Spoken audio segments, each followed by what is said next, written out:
Hey, it's Katie Moran. Welcome to the Artistic Spirit podcast. Today I'm here with Natasha Carter, who is an independently published author from the Midwest. She writes fiction novels in several genres. Her first completed novel is an erotic romance, Unfinished Business, and her second is a mystery suspense thriller, Hidden Obsession. And she has several other projects in the works. Thank you so much for coming on today, Natasha. Thanks for having me. I'm excited. Yay. So how do you approach writing complex characters that readers can emotionally connect with? Any tips for other writers looking to improve in this area?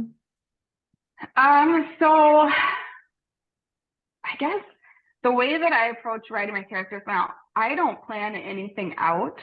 Mhm. So I just kind of wing it when I'm writing, and it just whatever comes out is what I go with. I just go with my gut instinct. So I think that oftentimes my characters they seem very real and very human. Mhm. Um and I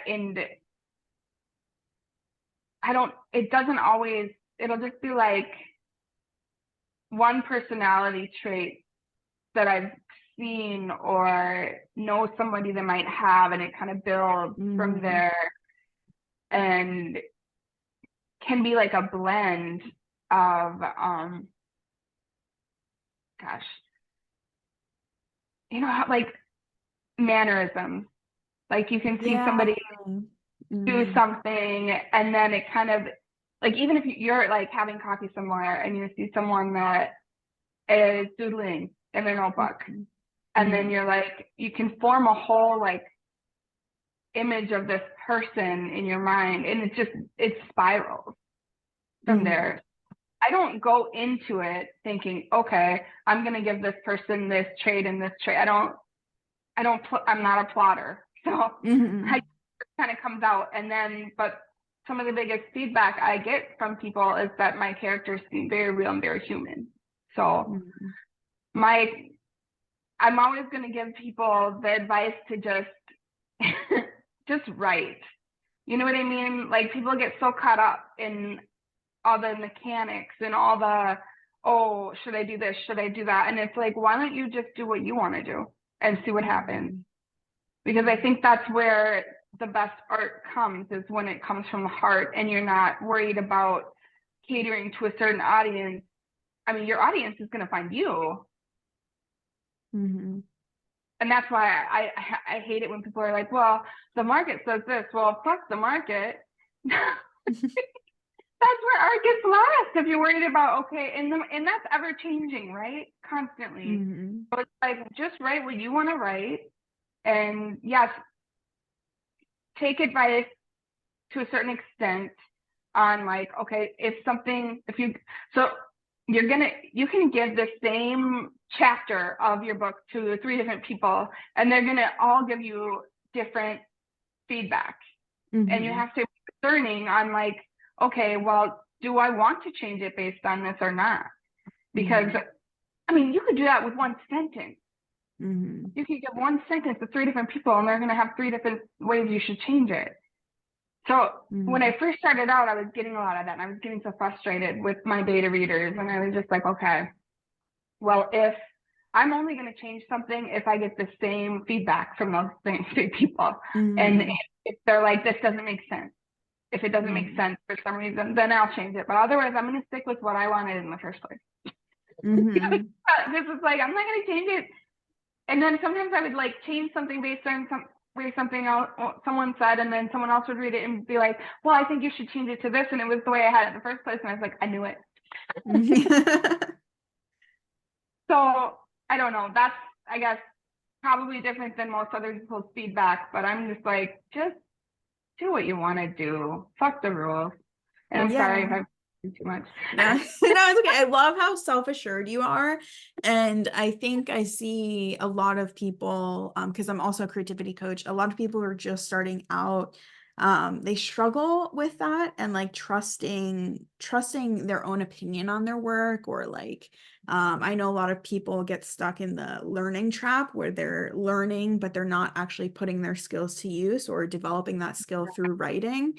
So what would you say to people who really don't have that self-confidence yet? Like like what would you say to like for them to kind of like focus on, to like hone in on just trusting themselves? I got I have to look back at my writing journey because it took a while to get here too. Like Mm-hmm. I have wanted to be a writer my entire life, but I was too scared. I was afraid. I was afraid of failure. I was afraid of like, well, what if I do it and no one likes it? And so I'd never let myself just do it. And finally, I don't know what happened, but in like 2019, I think I just was like, you know what? I'm just gonna do something. I'm gonna go after it in some way and see what Mm-hmm. happens. And then so I found this um online magazine called Elephant Journal. And that's really where I started with like nonfiction blog writing. And I just threw some stuff together and threw it out there and they liked it and they were like promoting me and I was just like and I was like winning contests and I was like, oh my God, this is so fun. And like I met people through that site that were Mm-hmm. amazing people and supportive and like we had like a writers group that we would just meet and like via Zoom like this and Mm-hmm. throw out like a writing prompt and just work on it Mm-hmm. together and then read our stuff to each other and like give each other feedback on it. And that was a great supportive thing. And then just like someone was like, well, if you want to be a writer, you gotta get on Twitter. And I was like, what? And I had no Mm-hmm. idea what I was doing on there at first. I was just throwing things out there. Just and part of I think why I grew so fast was because I didn't know anyone on there at first. And I was just Mm-hmm. throwing out my random thoughts, like Mm-hmm. unfiltered, like, and people liked it. And I was like, oh, you like my crazy ass. Okay. You know?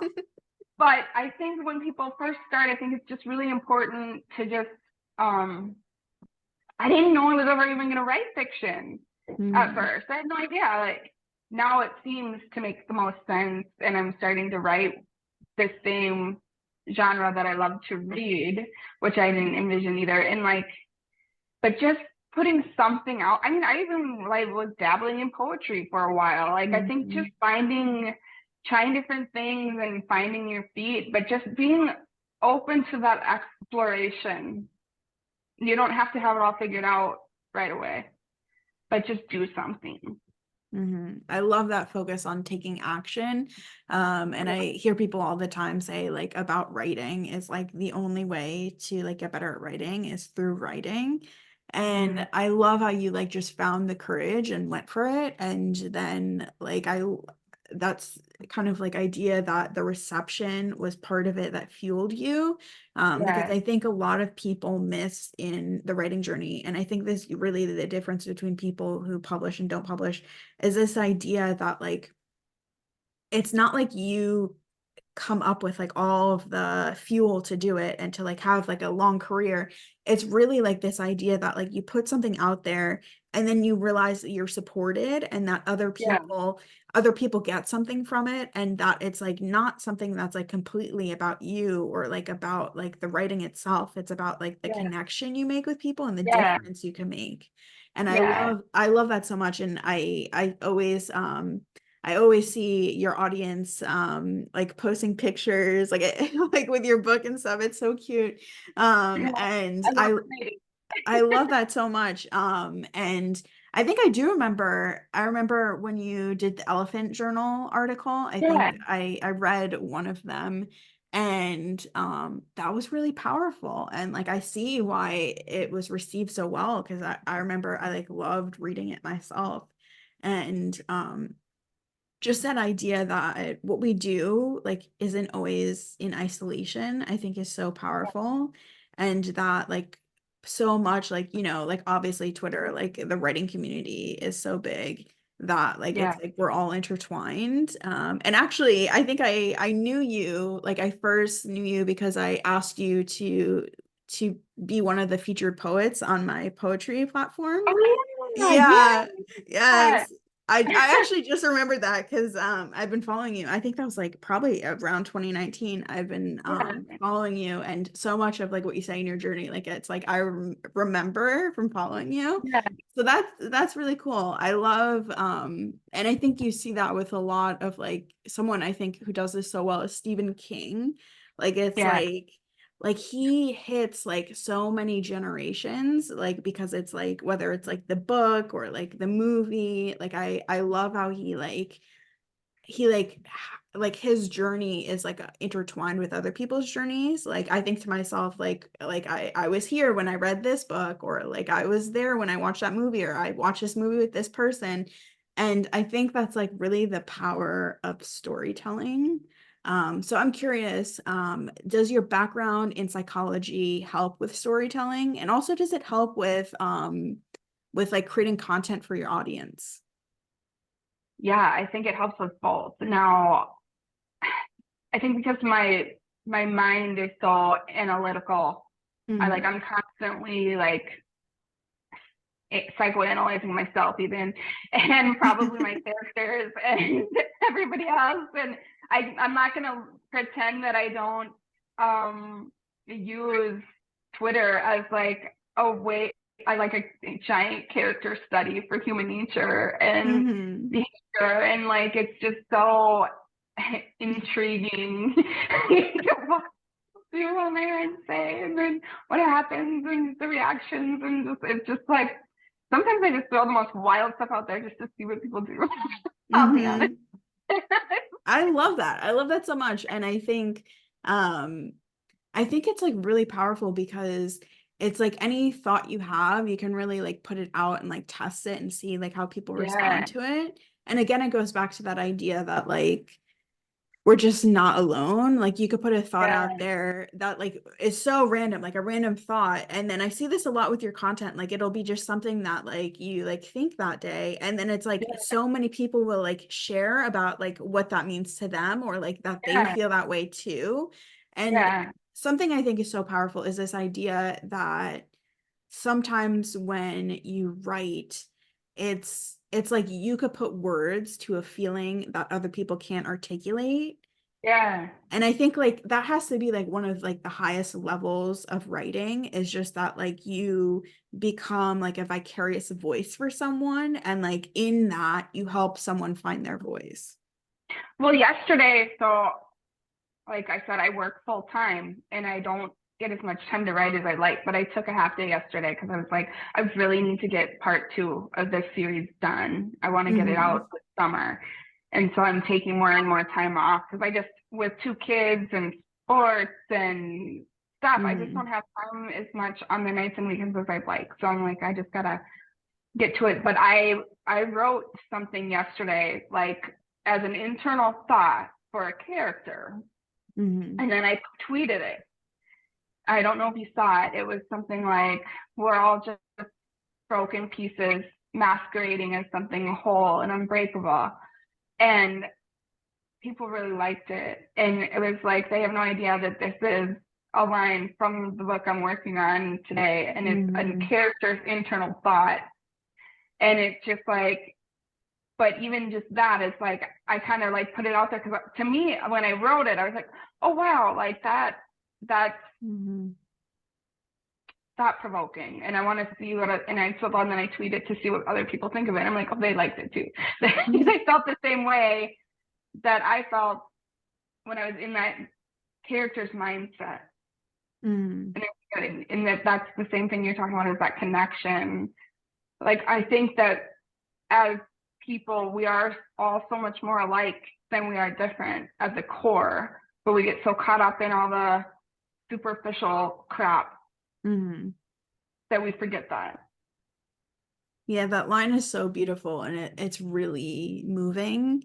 And I can see where it just like the thought of it like brings people together, because like sometimes I think like when we think thoughts like that, we feel like other people just won't understand.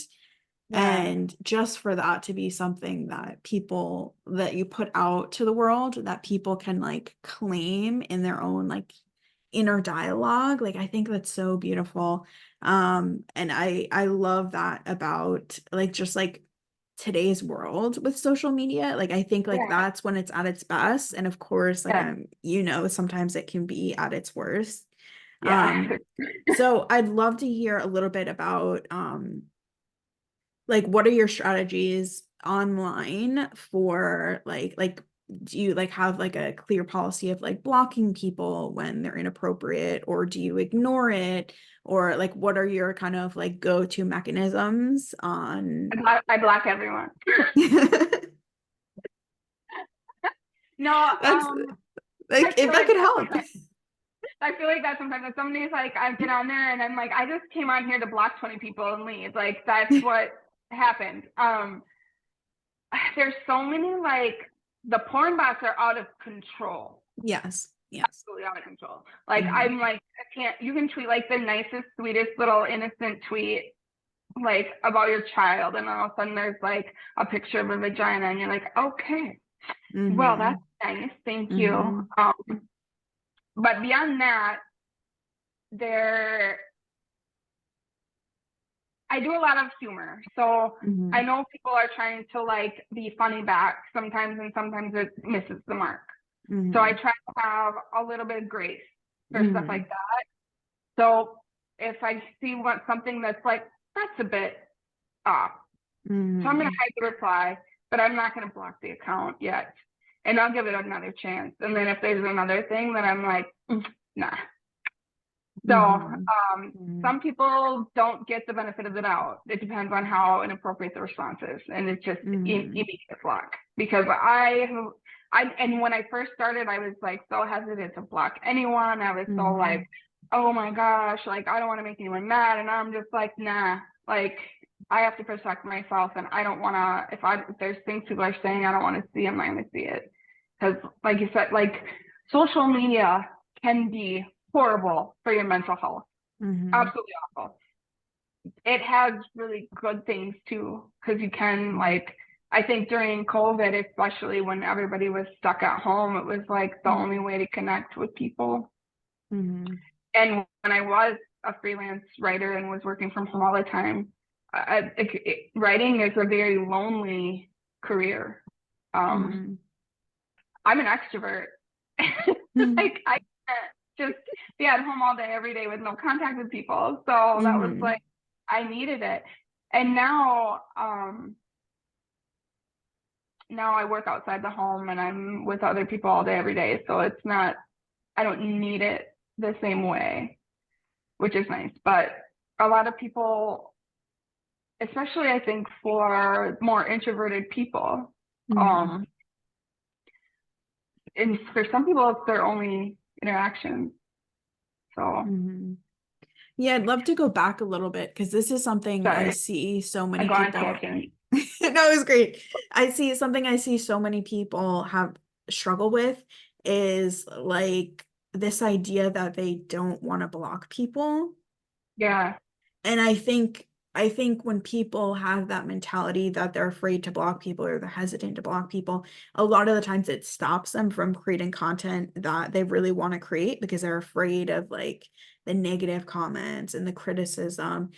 So what would you say to someone who's hesitant and it's holding them back from creating content that would really help them flourish? Like what is that mindset shift from hesitant to block someone to really owning it? Well, first, I think it starts with, um, hold on, you had something in there. It was a really powerful little nugget. Okay, something about creating content that would help them flourish. They're hesitant to do that because they're afraid of negative comments. You Mhm. cannot be afraid of negative comments. No matter what you say, you're going to get negative comments. Mhm. No matter what you put out there, you're going to get someone that just wants to be a dick that day or just is jealous or whatever, or they're just in a bad mood or what. You're going to get hate. If you do anything of note in your life, you're going to get hate. Mhm. It's unavoidable. Mhm. So you have to just be confident in who you are and what you want to say and get to that level of like, you know what? This is me. and there's gay people that don't like it, and those aren't my people, and that's okay. And blocking whoever has that negative attitude towards you because they're not your people. They just not. Yeah. For They're not your me, audience. They're not your readers. exactly. That shift happened when I noticed that like because I talk about a lot of like sensitive topics like suicide, abuse, things like that. And for me, I wanted to create this like safe space where people could share things they went through. So like for me, what transitioned that to like I don't feel like blocking people because it's like I don't want that negativity. But then it was like I have to do it to protect the community, and that like if someone's coming at me, like what's going to stop them from like even like harassing someone in messages? Like I might not follow everyone back, but like someone might just be like, oh, I follow back everyone who follows me, and then they become like a target from this person. And I just think to myself like that like sometimes it's really a service we do for the people who follow us, like who we choose to block. Yeah. Oh yeah, definitely. I block people just for how they respond to people in my replies. Ooh. If they go at somebody in my replies in a negative way, they're blocked immediately. Like if they like, I think a lot of and I don't know if you saw this the other day, but I tweeted something about simp and Mm-hmm. that word Mm-hmm. um because it seemed like anytime anybody was complimenting me, someone else would come along and be like simp, and it's just like wow, like Mm-hmm. really, like, and so I had to say something about it, and I blocked the person that did it, and I'm sick of it. And it's not just that, it's like what other words did they throw out there? I can't even keep track of them all, but Yeah, neither can it's I. derogatory negative terms that they wanted. Incel was another one that like it's just it gets to be Mm-hmm. a lot. But there are people Mm-hmm. that um are consistently commenting on my stuff, and I protect them. Mm-hmm. Yeah, actually that reminds me because I used to think when I would get negative comments like, oh, like they just don't like me, like there's something about me, and I would take it so personally and like think that it was like warranted, almost like in a way that was like psychologically damaging. And then one day I had content where someone in my reply just like attacked this person, and like I was like thinking to myself like these are comments I normally would like I would be so like oh like feel so like personally attacked by. And then I like saw it from like an outsider's perspective, and I was like there's nothing wrong with this woman, like this man is just attacking her, and like it's unwarranted. It means nothing about who she is in her real life, and like it's Yeah, like and that kind of like changed my perspective from like these people don't know me, like when it's yeah, sending me hate, like it's like they have no idea what I'm like really like, or right. like if I'm kind or if I'm like not. And that really switched this in my mind that like those comments aren't personal. And I think Yeah, this goes back to something that you've said before about like how you almost like feel bad for those people because it's like what in their life is just like so much at a deficit that they would feel it's appropriate to tear someone down, and that they would feel that as like a coping mechanism. And like I do like I see that, and I think it's sometimes easier when we see other people being like attacked or harassed to be like it's not because of who they are, and sometimes it's hard to see that for ourselves. yeah, and I think that maybe is where I got to that point, because there are some amazing people on Twitter that I've connected with Mhm. that are just a ray of light. You know, they're just like happy, joyful, wonderful people, and they get hate thrown at them, and I'm just Mhm. like, that is not you, babe. That is Mhm. 100% that person, and you see them like getting really beat up and sad about it, and like it's Mhm. like you are one of the kindest souls I've ever met, and this person attacking you is the problem, not you. Mhm. And you're like, wait, I think I'm mad too. Like I'm not doing anything purposely. Yeah, I Mhm. throw some crap out there because I'm just like mad or whatever, but I'm not attacking anyone. I have not even Mhm. attacked people back that have attacked me. Mhm. Like, I'm just Mhm. like, but it's almost a pity when you think about it. Oh, Mhm. another thing. There is somebody that I know in my real life that I found out was an internet troll. Mhm. This person would go on and just be mean to people and celebrities and whatever and just talk crap. And I know this person, and I know that this person is very unhappy in their life, and they're like an alcoholic and miserable. And I was like, okay, so that's the type of person that does these things. And Mhm. that put it into perspective too. Like, that's, it's not it's not personal to me. They're just such a miserable person inside that the only thing that makes them feel good is tearing somebody else down, and just how sad that is for them. Yeah, something that I always think about is that so much of the time when people say something that's rude to another person, they don't even remember it. Yeah. And just like how I think sometimes when we get hate, we like think it's like because of us.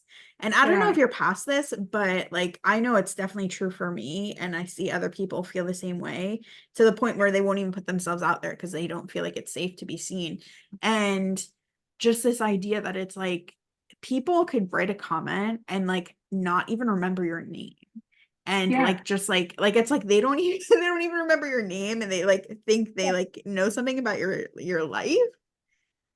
Yeah. And they don't. Half the time they don't. Half the time they're just, if you look at the accounts that do that, Hmm. they don't have a picture of themselves. They don't have a bio. They have like, they're like these dummy accounts that they just create just to do that. And it's like, why would I take anything they say with a grain of salt? Hmm. Like, if you're not going to come at me as who you really are, what are you coming at me as? Hmm. That's so powerful. I mean, how to explain it? Like, if no one has the balls to confront me as themselves, Hmm. they're just a coward. They don't have anything to stand on. Hmm. And you can't be afraid to put yourself out there, or you're never going to make it happen. Hmm. Like, there are times where I've thought about, like, well, my husband hates Twitter. He hates it so much because it can be so have such a big effect on my mood. Hmm. Not as Hmm. much as it used to, but it used to just can really just destroy my entire day if something happened on Twitter that upset me. And he's just like, I hate it. And I was just like, I wish you would just not be on it. And I was like, yeah, but if I'm not on there, then I'm not selling books. I'm not getting my stuff out. Like, it's really like a necessary evil for an Hmm. independently published author. Like, you have to take the good with the bad. Um, and when it's a dream, like, what this is the dream. Like, we want to get up there. We want to get our books sold. We want people reading our work. We want to someday maybe get on that New York Times bestsellers list, or have Hmm. a me from, Hmm. like, the big dream. But we're Hmm. never going to get there if no one sees us. So we can't be afraid to put ourselves out there, or else how are we going to accomplish anything? You know. And Hmm. there's times where I've been like, I should just, and I've even locked my account before, but I'm like, that's what they want. I'm letting Hmm. them win. You Hmm. can't let them win. Hmm. Yeah, that's so empowering. And I love how when you talk about this, you do like you have those feelings that I think everyone has, of like the Yeah, fear. Like I love how you talk about it, about like that is like kind of like almost like a stepping stone, like the yeah, fear, the anxiety, the worry, the doubts, how that's a stepping stone to taking action for what's right for you, and that like yeah. it's not something that is a stoplight, and it doesn't stop you from pursuing your dreams. You can't let it stop. You can't let anything hold you back. You got to keep going, you know. Mhm. And I think, like, you have to look at it like it's an obstacle that I have to overcome. And there wouldn't be obstacles if what you were doing wasn't important. And it wouldn't, if it was easy, everyone would do it. So you have to Mhm. just keep persevering. Like, if you have to want it bad enough to be like, no, nothing's going to stop me. Mhm. No one's going to stop me. and these people that they're trying to stop you. That's their goal. So you can't let them. Yeah, that's so powerful. And I'd love to hear, what do you think is the role of social media for independently published authors? Well, publishing has changed a lot. We have to have social media. It's the only way we can connect with our readers, other writers, resources. I mean, I don't know. I don't know how often people are even getting picked up by big publishers. And I've heard so much about, even if you do, they're not doing much marketing for you anyway. So you kind of you're kind of on your own out in the wilderness. And I don't know what we would do without social media. I mean, what would go to like trade shows? Sell my books at the farmers market. Yeah, how did people do it? I think Charles Dickens, he wrote, I think it was Great Expectations. It was like in some sort of like either a magazine or newspaper, and it was like chapter by chapter. So like even just like thinking about, sometimes, this baffles me, like people who wrote whole manuscripts on typewriters. Like I just like I can't imagine that. Yeah. I've never really even used a typewriter, to be honest. I have before, and it's actually like really hard. I'm sure you'd get used to it, but it's like I just think like I do a lot of editing while I'm writing, which like everyone says like don't do that. But yeah, I just like can't imagine, like it's like every time you have a typo, you have to like fix it. I guess like when they have like whiteout and stuff, like it got easier, but I think about it sometimes, and just like even people who wrote like doctoral dissertations on typewriters, like that's just like I don't think it's ever been easier to be a writer than like right now, like with social media, with being able to self-publish, with having like any sort of like electronic that can connect you to the world, connect you to like writing, being able to do research. So I love that. But I am curious, how do you kind of like handle the pressures of like wearing all these hats, and like even like people's expectations, like having such a wide audience, like how do you manage other people's expectations, whether it's like for the books that come out, or just like what you create content around, like what are those pressures like, and how do you handle them? I mean, I guess I feel like I'm expected to keep putting stuff out there, and I'm like just trying to figure out, okay, how do I love twists in my stories. Like I want my reader to be surprised. I want if they can figure it out, I'm gonna be mad. I know that that's not supposed to be the way that you do it, because you're supposed to like have the reader think that they like figure, and I'm like, no, I want to shock them, I want to surprise them. So it's like, okay, how can I make this next book just as twisty as the first one, and shock them at the end? I want them, and right now my mystery suspense thriller series is planned to be a trilogy. I'm working on book 2, and I've got a really good idea for it. I'm at like 33,000 words right now. I'm trying to get it done as quickly as possible, and then I have no idea what my plan is for book 3. Do you find freedom in that? Yeah, I mean, it's fun. Awesome. Like I have like a vague idea of what I'm gonna have happen, but I don't have any like idea how I'm gonna make it all tie together. But I'm gonna figure it out. I'm a really big fly by the seat of my pantser. So when you're like, how do you manage expectations? I'm like, expectations? I'm just gonna keep doing what I do and hope it works out for the best. Yeah, I think that's like that's powerful to bring up because I think one person might look and be like, "Oh, there's so many expectations, like how do I manage them?" And another person might be like, "I'm going to do what I want." And like Yeah, that reframe is so powerful. And I think like hidden in that question is this idea like what do you have to reframe to not see it as pressures and like yeah, to see it as like you can bring who you are to a story and that's enough. that is enough. That's the whole point. It's okay. So people who think about expectations are not giving themselves the freedom they need to be excellent. Like Mhm. Mm. you have to stop worrying. Okay, I'll tell you this. So my husband, when he's not even read my whole book, the first one or the second one at all.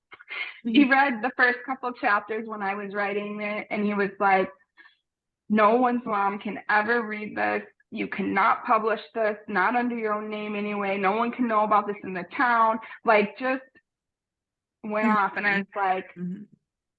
"No, I have worked my ass off on this," and I was like, Mhm. "I'm publishing this, and I'm putting my name on it, and I don't care what you say. I guess we'll get a divorce then because this is what I'm doing." And he backed up and he came to Jesus, I guess. And Mhm. the response that he thought was going to happen didn't happen. Like he thought, "Oh my gosh, everyone, you might as well have been in a porno for what you wrote in this book." And everybody, we live in a small town, and he's just like, Mhm. "Everybody's going to hate us. They're going to hate you. They're going to be mean to the girls." Like I was just like, "No, they're not." And a lot of people love my book. A lot of Mhm. women, especially in this Mhm. town, this small little town, love it because it gives women that freedom in a Mhm. way. Mhm. That was my whole point anyway. That Mhm. freedom to be sexual and to be to get rid of these double standards and all of this. And you know who was one of the first person one of the first people who bought that book was his mother. I love that. That's And awesome. she tells all her friends about it, and she's so proud of me. And it's just like you. He's the person who worries so much about what other people think, Mhm. and I'm the opposite of that. And like, Mhm. no, who cares what they think? It's not about them. I didn't I write it for love them. that. Yeah, I love like the process of when you just like say what you think. Because so many times I interview people and they'll take like 30 seconds to like think about what they're gonna think.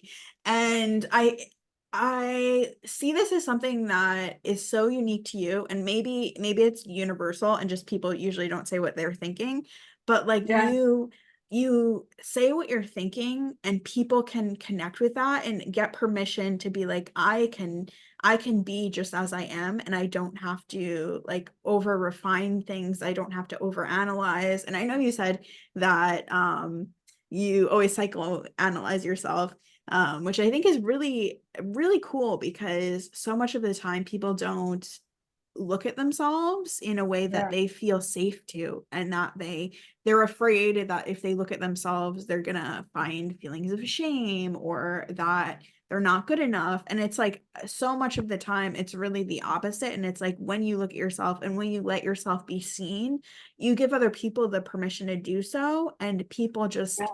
have this freedom in really like connecting with like what you put out there. Well, I definitely lack a filter on my thoughts, which is why writing is a different aspect to me because I think about it more. But when I Hmm. talk, I'm just like, yeah, this is what I think. And I just say that. Hmm. And sorry, my phone was dying, so I had to move to a different location. Hmm. And, but 100%, like, you have to be self aware and Hmm. be willing to look at yourself and be like, okay, that maybe was a mistake that I made. but you have to give yourself grace too. I think a lot of Mm-hmm. people who are afraid to look at themselves and take ownership and accountability of like, okay, yeah, I messed up, but you know what? I'm just human. That's what I'm here to do, is make mistakes and learn from them and grow and evolve as a person. And I think we need to be more willing to do that as a society, or I don't know, we're not going to make it. Mm-hmm. Yeah. So it's time for the rapid fire questions. Okay. All right, awesome. So here we go. The first question is, if you could have dinner with any fictional character, who would it be and why? Oh, that's a tough question. Um,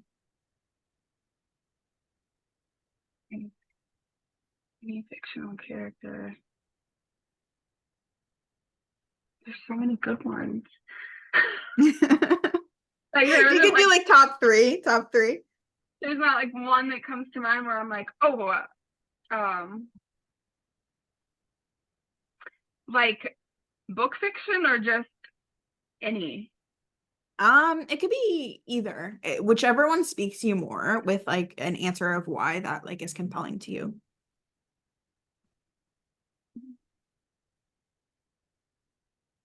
Gosh, I don't know if I can zero in on one. So many great characters. It could also be your own characters. And one of my characters? Yeah. Okay, then I'm having dinner with Tristan 100%. Why? Because like when I created that character, I mean he's also very flawed Mm-hmm. and is not perfect, but there were so many pieces that I put into him that I was like, this is hot for a man, or like, Mm-hmm. and when I say hot, I don't mean like physically, I mean like mentally, emotionally attractive. Mm-hmm. Mm-hmm. That I'm just like, God, if he was a real person, I'd be in trouble. I love that so much. What is the weirdest or most unexpected writing ritual that you have? Weirdest and most unexpected writing ritual.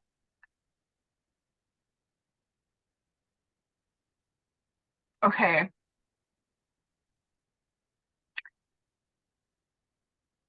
Weirdest. Okay. So when I really okay, really weird. When I really want to get something done, and I'm like, I don't know, I don't have any clue how I'm gonna finish this, Mm-hmm. or how I'm gonna end this scene, or how I'm gonna get through it. I'm feeling like super lost, and I'll like, well, maybe like listen to a tarot card reading on YouTube, and then put on like my essential oils. Just like burn some incense, and it's just like all, like creating this kind of like environment of like, and just trying to be calm, or like also like take a shower or bath first too, to like Mm-hmm. connect with water, and then just like hope and like ask for the ideas to come to me. I love that. It's like channeling the muse and like Yeah. creating sacredness. That's beautiful. Like I mean like, hey universe, like give me the answer to An this. invitation, Yeah. a spiritual invitation. It always works. That's good. That's good to know. That is really good to know. And that is an important part to mention, is that it always works. Yeah, it does. Like I will be like, I have no clue where I'm going with this, but all right, come on, universe, give it to me, baby, and it will. That's amazing. If your latest novel were adapted into a movie, who would you want to play the lead roles? Okay, so I have thought about this. So, Raina, the detective, I can't think of her name off it. Michelle Monaghan. Do you know who that is? It sounds familiar, but I'm not sure. There's this Netflix series where these two twins like trade places every couple of Hmm. years. Have you seen that? No, I don't really watch TV. I know it's so Girl. unrelatable. Anyway, I just like I came across her and she's beautiful, but like Mhm. in this kind of like girl next door kind of way that I view that she's a detective. So I view her Mhm. as, you know, she's pretty and she's Mhm. kind of sexy in her own way, but she's also like down to earth and like doesn't put a lot of effort into her appearance. Kind of Mhm. this vibe is what I get from her. So I don't know. I didn't like pick characters for the men or the. Oh wait, I did for the one of the other characters, Alessandra. She's Mhm. like the missing woman, and Imbar Lavi. You know who that is? I'll No. look these up. I'll definitely look these up. Imposters is the show that she's in, and she's Mhm. just gorgeous. And I was like, okay, yeah, that would be definitely perfect for Allie. That's amazing. I don't know if this was your characters, but did people say that they pictured you in some of the lead roles? Yeah, so I don't know, maybe because I write from a first person perspective, Mm-hmm. really get into the characters' heads. And if you follow me and you see like all the things that I tweet and like I think it's maybe hard to disconnect. Mm-hmm. Even when the physical descriptions are so different, and but a lot of people envision me as the main Mm-hmm. characters in my novels, which I'm hoping will become less and less. Mm-hmm. These characters can kind of stand on their own without, I mean, Carissa in Unfinished Business is blonde, and Mm-hmm. I'm just kind of like, okay. Mm-hmm. And I mean, granted, there, I don't think you can, as a fictional author, I don't think you can completely separate yourself from any of your characters. I think Mm-hmm. if you're writing it well, I think there's going to be parts of you in all of your characters, Mm-hmm. a little bit, like Mm-hmm. even the evil ones. Mm-hmm. I just don't think you can get away from it. But there's always going to be like a percentage of you in them. But maybe that's where it comes from a little bit, because I don't know Mm-hmm. that. Like when I was growing up and reading Dean Koontz books, I didn't Mm-hmm. know anything about him as a person. There wasn't social media to follow him on, so otherwise, if I did, maybe I would be like, oh, he is. I would envision him as the Mm-hmm. main character, you know. Mm-hmm. Yeah, I find that so interesting because I think a lot of the times when people read, or at least this is always what I thought, people envision themselves as the main characters. Um, because it's like obviously like if it's first person, like you think of it like almost it's happening to you. Yeah, But yeah, when I saw that, I thought that was so interesting that they envisioned you as the characters. I really actually like love that because I feel like that is it's like something that people would only do if like they kind of like have like a clear image of you. And I think that's like really says something about the way you show up is that people can conceptualize you. And I think that's really powerful. And I know, of course, like the idea of like parasocial relationships can be creepy, but I think it's like also like really powerful for a writer to give people so much of themselves that they feel like they can project that onto a character you write. And I think that's really interesting, um, especially for people who write nonfiction, like yeah, when because I think it's like kind of like those people would like be so quick to like get like a memoir from you because it's like they already like see you as this like and I think you have to see someone as a whole person like with their personality and with their interests and like just like see them as animated, which I think so much of the time the real problem with social media is that people aren't humanizing people on the other side of the screen and yeah.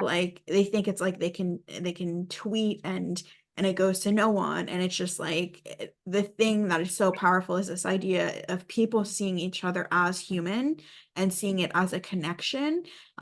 And that like it's not something that people can be like, oh yeah, like I can say whatever I want because this person doesn't matter, this person doesn't have feelings, or this person isn't real. And I think something you do so well is you show up as yourself and you show up as real, and you are this whole person, and like it's never like you are boxed into one thing. And I think that's so powerful, and that's really makes you such a good role model for so many other people. Oh, thank you. I didn't think about it that way. I mean, I Mhm. guess when I first started on there, people were like, well, what's your niche? And I was like, I don't have one. I'm just going to be myself and see what happens. But I think that's how you attract attract the people that are for you. That's how you Mhm. find your audience, and your people is just Mhm. by showing. And that's always my advice to other people. Is like, you don't have to find like, oh, I'm gonna be this account or that account, like, or you could just be yourself, you know. Mhm. And Mhm. if I don't know, and it just doesn't make sense to me. Like if I only tweet about mom tips, like how boring is that? Like Mhm. Mhm. then you're just boxed into this thing. And I do have to sometimes remind people that like I'm not an account. I'm a real person with feelings, Mhm. Mhm. because they do have that mentality at times. I think, well, what did somebody say the other day? Like my friend Dylan, love him, but he made a TikTok review of my book, and he called me a Twitter personality. I'm like, I'm not a Twitter personality. A person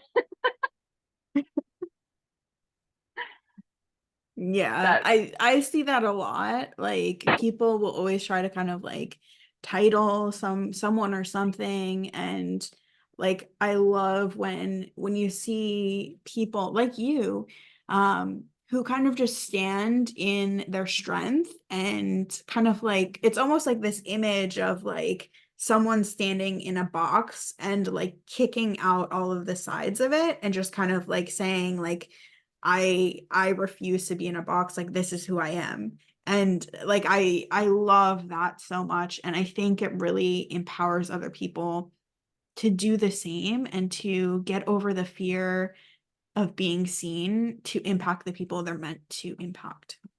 I hope so. I mean, I hope that that's what it does. That would Hmm. be my goal, you know, just Hmm. if we could all just like be vulnerable and Hmm. be star and be okay with it. And I think that's honestly what holds so many people back, is this like fear of like, well, what are people going to think of me? Well, maybe they'll be relieved, Hmm. because we That's so always powerful.